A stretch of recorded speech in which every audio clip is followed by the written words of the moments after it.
Hi friends, ఈ వీడియోలో మనం 8 జూన్ 2025 నుంచి 13 జూన్ 2025 వరకు ఈనాడు పేపర్లో ఉన్న కరెంట్ అఫైర్స్ చూద్దాం. ఈ వీడియో ఏపీకి సంబంధించిన కరెంట్ అఫైర్స్ గురించి చేయబడింది. తెలంగాణకు సంబంధించి వేరొక వీడియో చేయబడుతుంది.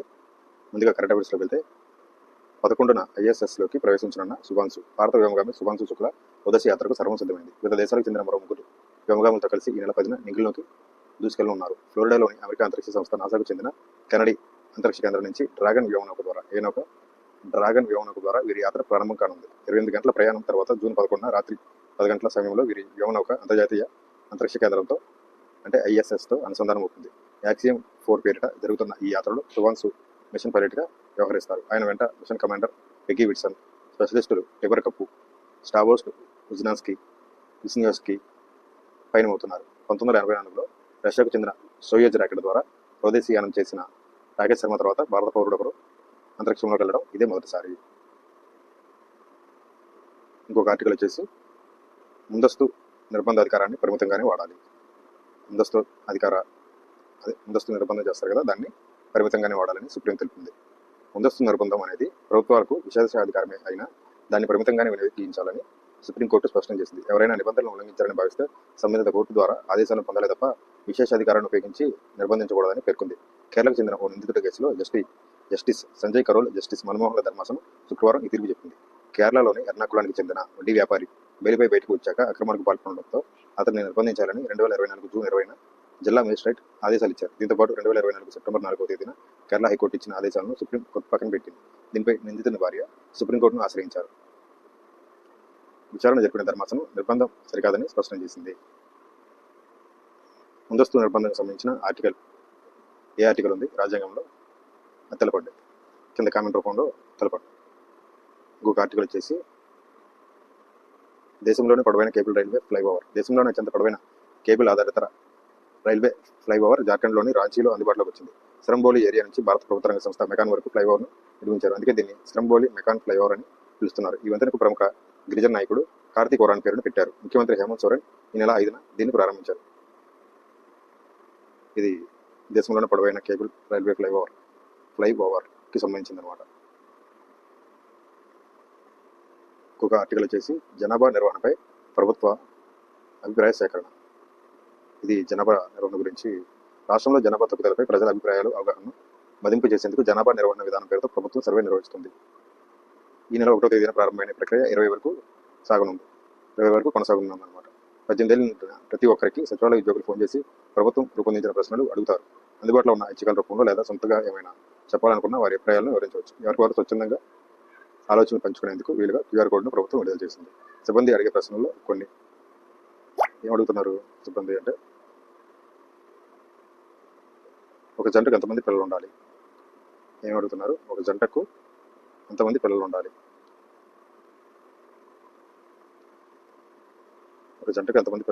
అలాగే ఇద్దరికి పైగానే అభిప్రాయం లేదు. రాష్ట్రంలో జనాభా తగ్గుతుందని మీకు తెలుసా?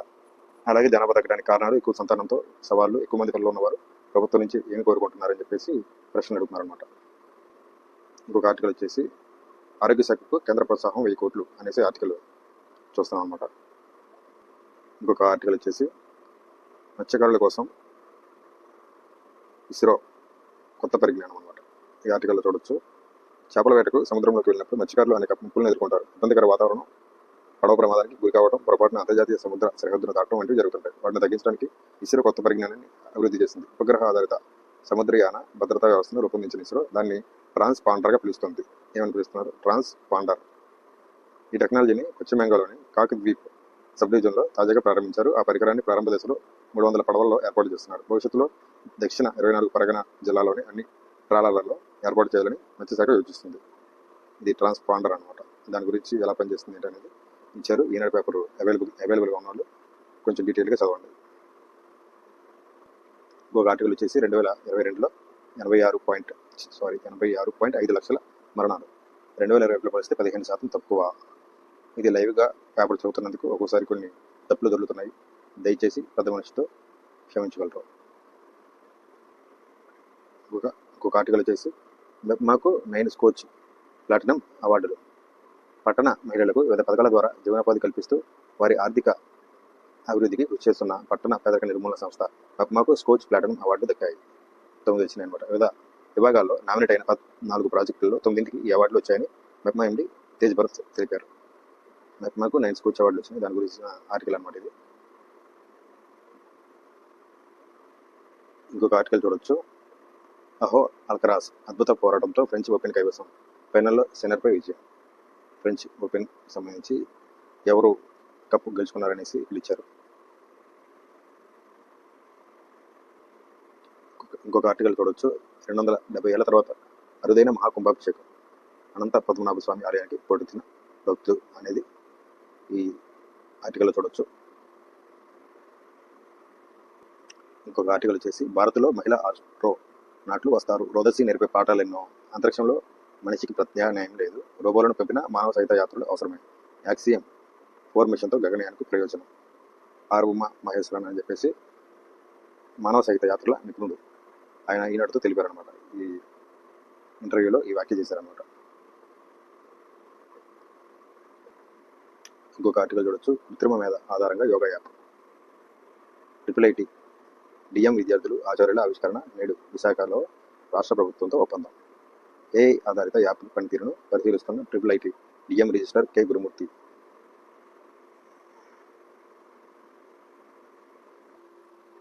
ఇంకొక ఆర్టికల్ వచ్చేసి స్వదేశానికి తిరిగి వచ్చిన బంగ్లాదేశ్ మాజీ అధ్యక్షుడు హమీద్.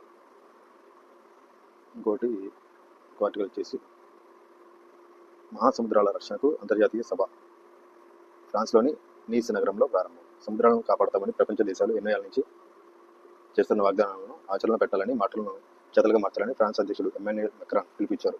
మహాసముద్రాల రక్షణకు ఐక్యరాజ్యసమితి ఆధ్వర్యంలో 3వ మహాసభ ఫ్రాన్స్లోని నీస్ నగరంలో సోమవారం ప్రారంభమైంది. 2030 కల్లా 30% భూమిని, 30% సముద్రాలను కాపాడుకోవడమే లక్ష్యంగా పెట్టుకున్నారు. ఇంతవరకు 2.7% సముద్రాలకే రక్షణ కల్పించగలుగుతున్నాం అనేసి దీంట్లో పేర్కొన్నారు. 2023లో కుదిరిన అంతర్జాతీయ సముద్ర జలాల పరిరక్షణ ఒప్పందం ముసాయిదాకు నీస్ మహాసభలో ఆమోద ముద్ర వేయాల్సి ఉంది. ఇది అమలులోకి రావాలంటే కనీసం 60 దేశాలు సంబోధించాలి. సోమవారం నాటికి 32 దేశాలు మాత్రమే ఆమోదం తెలిపాయి. దానికి సంబంధించిన ఆర్టికల్, మహాసముద్రాల రక్షణకు సంబంధించిన ఆర్టికల్ అనమాట.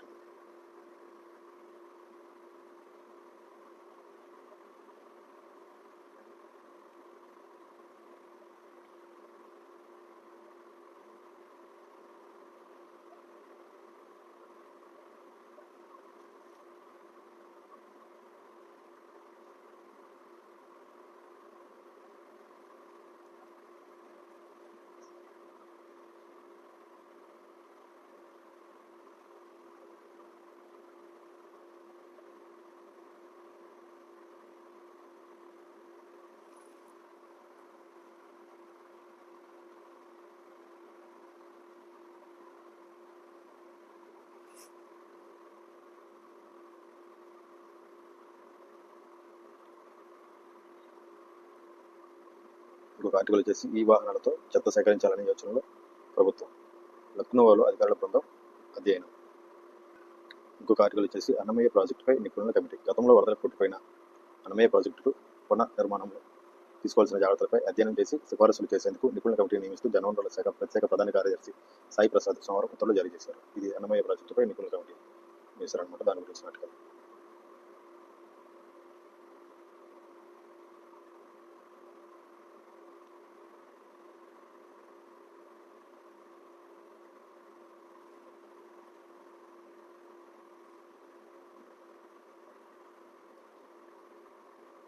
ఇంకొక ఆర్టికల్ వచ్చేసి పిన్ని వీధిలో భారత కీర్తి పతాక, నేడు రోదశలోకి శుభాంశు, మరో 3 వ్యోమగాములు, వాతావరణం అనుకూలిస్తే యాక్సియం 4 యాత్ర ఆరంభం అనేది ఆర్టికల్ అనమాట.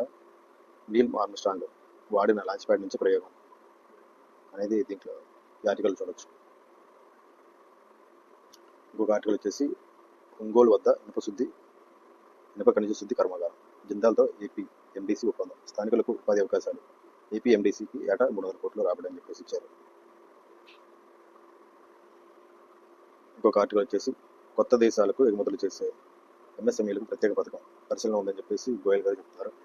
కొత్త దేశాలకు తమ కొత్త ఉత్పత్తులను ఎగుమతి చేసేందుకు రిజిస్టర్ చేసుకుంటున్న ఎగుమతిదారులకు, ముఖ్యంగా సూక్ష్మ, చిన్న, మధ్యతరహా సంస్థలకు నిధులు అందించేందుకు ప్రత్యేక పథకాన్ని తీసుకొచ్చే అంశాన్ని ప్రభుత్వం పరిశీలిస్తుందని చెప్పేసి ఇచ్చారు. 2024-25లో ఎఫ్డీఐల తీరు బిలియన్ డాలర్లో సింగపూర్ ఫస్ట్ ఉంది, Mauritius second, America third, Netherlands fourth, UAE fifth, Japan sixth, Cyprus seventh, Britain eighth, Germany ninth, Cayman Island 10th. ఇవి ఎఫ్డిఎల్ గురించి ఎంఎస్ఎంఈలో చూడొచ్చు. ఇంకొక ఇంపార్టెంట్ ఆర్టికల్ చూడొచ్చు, అదేంటంటే 67.27 లక్షల మందికి నేడు తల్లికి వందనం అని చెప్పేసి ఆర్టికల్ ఉంది. తల్లుల బ్యాంక్ ఖాతాల్లో నేడు 8.745 కోట్ల జమ అనేసి దీంట్లో చూడొచ్చు. 8,745 కోట్లు జమ. గత ప్రభుత్వంతో పోలిస్తే 64.65 లక్షలు మంది అధికంగా లబ్ధిదారులు ఉన్నారనేసి ఆర్టికల్లో తెలిపారు.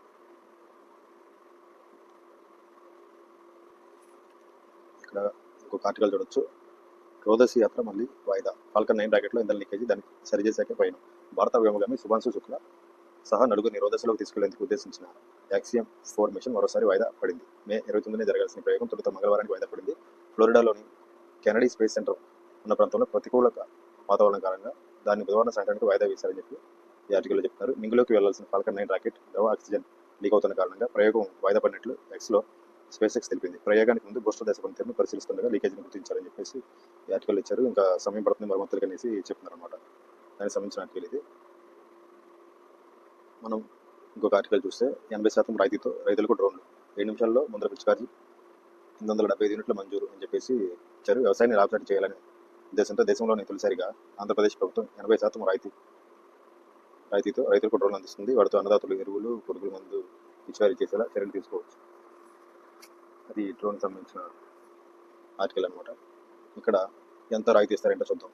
ఒక్కో యూనిట్కు ధర 9.80 లక్షలు. ఇందులో రైతుల వాటా 1.96 లక్షలు, మిగిలిన 8 లక్షలు ప్రభుత్వం చెల్లిస్తుంది. రైతుల వాటా రైతుల యొక్క వాటాను బ్యాంకుల ద్వారా రుణమిప్పించి డ్రోన్ కంపెనీలకు చెల్లించేలా చర్యలు తీసుకోవాలని చెప్పేసి దీంట్లో ఈ ఆర్టికల్ ఇచ్చారు.